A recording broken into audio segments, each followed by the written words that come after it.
Rainbow Toyota Alphard Vellfire Premium Integration System. Tapi nak mudah faham, dia adalah sebuah set PMP daripada Rainbow yang akan upgrade kualiti audio Alphard Vellfire korang into the next level. Mana taknya, speaker standard Vellfire Alphard ni ada 8 je. Upgrade pergi Rainbow set ni jadi 12 speaker. Speaker daripada Rainbow ni bukan kaleng-kaleng pula tu. Dia dah di-engineer daripada Jerman tau. So, korang boleh bayangkan tak betapa nice-nya bunyi dia nanti. Aku tunjuk dekat korang yang paling menarik dulu, iaitu custom aesthetic panel. Wah, mantap geng. Dekat sini akan ada dome tweeter kiri kanan dan motorized full range speaker. Motorized full range speaker ni dia menggunakan Kevlar cone tau. So korang bayangkanlah, Kevlar kot. Bila on kereta nanti full range ni akan menaik. Memang nampak smart gila. Sekali dengan ambient light lagi dia bagi. Memang vibe-vibe premium.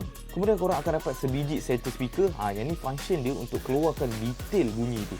Material yang dia orang pakai PP cone.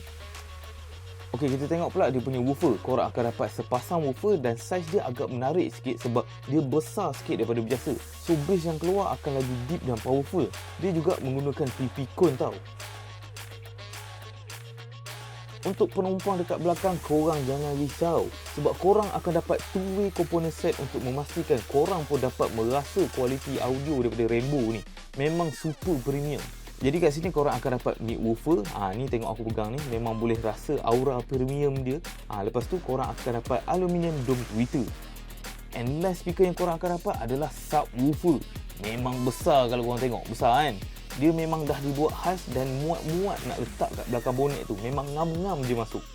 Subwoofer ni lah yang akan menambah lagi kick tu. Memang sedap gila kalau korang dengar lagu jedak-jeduk ke.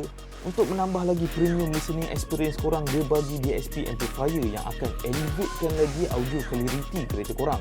Dia juga mempunyai mobile app control dengan 3 preset iaitu Hi-Fi, All Seat dan Dynamic. Ketiga-tiga preset ni dia mempunyai fokus tersendiri mengikut preset. Berminat untuk dapatkan Rainbow Premium Integration System ni untuk Alphard dan Vellfire korang? Boleh hubungi pihak Rainbow Audio sekarang.